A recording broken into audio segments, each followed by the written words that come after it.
Top quality और consistent performance के लिए सिर्फ सिल्वर पंप्स एंड मोटर्स, नाम याद रखना। ગુજરાતમાં ફરી ઠંડીનો ચમકારો વધતા લોકો ઠૂંઠવાઈ ગયા છે। આગામી 24 કલાકમાં રાજ્યમાં 2 થી 3 ડિગ્રી તાપમાન ઘટશે।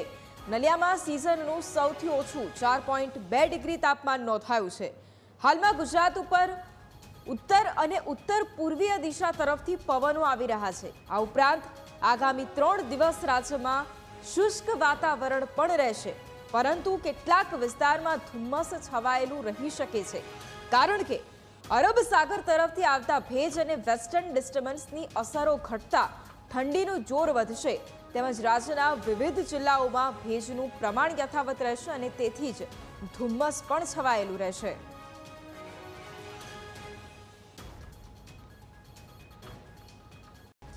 રાજ્યના કેટલાક વિસ્તારોમાં ગઈકાલે વાતાવરણમાં પલટો આવ્યો હતો અને આ વચ્ચે કેટલાક વિસ્તારમાં ધુમ્મસભર્યું વાતાવરણ પણ જોવા મળ્યું।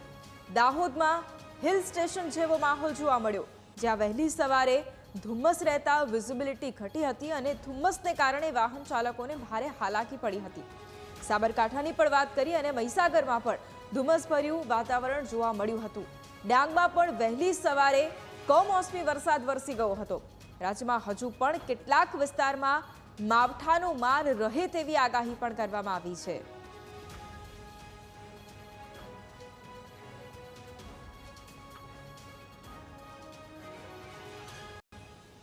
પાટણમાં કમોસમી વરસાદની આગાહીને લઈને હવે ખેડૂતોની ચિંતામાં વધારો થયો છે।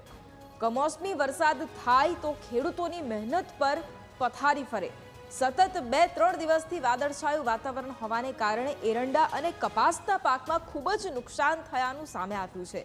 રવિ પાકની વાત કરીએ તો ઘઉં, ચણા, જીરું અને રાયડાના પાકમાં પણ નુકસાન થવાની ભીતિ છે। ખેડૂતોને મોંઘા ભાવના બિયારણ, રાસાયણિક ખાતરો, દવાઓ અને ખેતરમાં ખેડાણથી ખૂબ જ ખર્ચ થતા હોય છે અને એવામાં જો કમોસમી વરસાદ થાય તો ખેડૂતોના હાથમાં આવેલ કોળીઓ છીનવાઈ જાય એવી સ્થિતિ સામે આવી છે।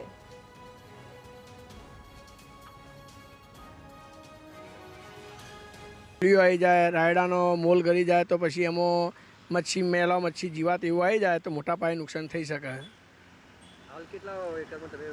અમે હાલે એરંડા, રાયડો, કપાસ ને એવું વાવેતર કરેલું છે। તો કપાસનો ફૂલ બગડી જાય છતાં એરંડાનો જે મોલ હોય એમાં કવા આવી જાય, જે કે થૂલીઓ કહેવાય ને। તો બરાબર મોસમ વરસાદ વધારે પડતો થાય તો મોટું નુકસાન આવે। વાવાઝોડા જેવી અસર રહે તો એરંડા પડી જાય અને પાક નિષ્ફળ જાય। અને પછી કાતરાનો રોગ આવી ગયેલો। હવે કાતરાનો રોગ જે પાન ખાઈ જાય અને માળ ખાય, અને જે થૂલિયાનો રોગ છે એ વાતાવરણના અસરના લીધે છે કે એનો કોઈ દવાનો છંટકાવ કે એનાથી કંઈ જાય નહીં। આ જો કાતરો હોય એ જાય, પણ આનાથી લગભગ 50% નુકસાન થાય એમ। થૂલિયાથી શું થાય? થૂલિયાથી અડધી માળ રહે અને અડધી માળ ફૂલ જ ખુલી જાય, જેના લીધે લગભગ 50% જેટલું નુકસાન થાય એમ। વાતાવરણ થયું છે તેના લીધે જે ઊભા પાકમાં અત્યારે નુકસાન થયું છે અમારે, જેમાં ઈયળો છે, ચૂસકો છે અને બીજા ઘણા બધા કીટો છે કે જેમણે ઉત્પાદન આપણું કાપી નાખ્યું છે।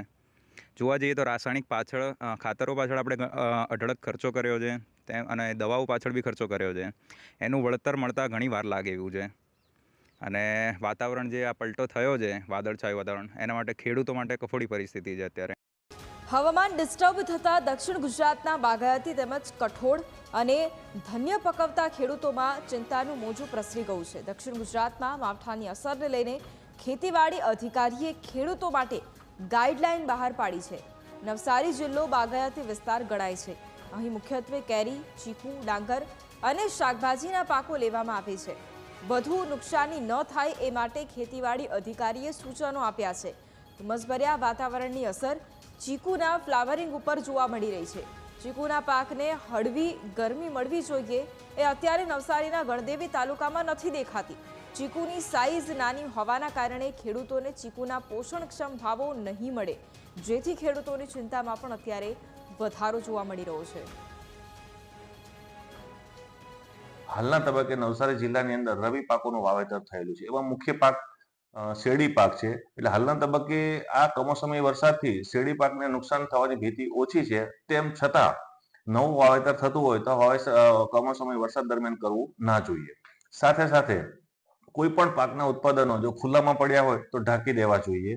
સાથે ખાતર, દવા, બિયારણો પણ જો ખુલ્લામાં પડ્યા હોય તો ઢાંકી દેવા જોઈએ. અને કોઈ પણ પાકોને હાલના તબક્કે પિયત આપવાનો જો સમય થયો હોય તો હાલ પૂરતું 1-2 દિવસ અટકાવવું જોઈએ. તેવી જ રીતે જંતુનાશક દવાઓનો જો છંટકાવ શરૂ કરવાનો હોય તો પણ 2 દિવસ સુધી થોભી જવું જોઈએ.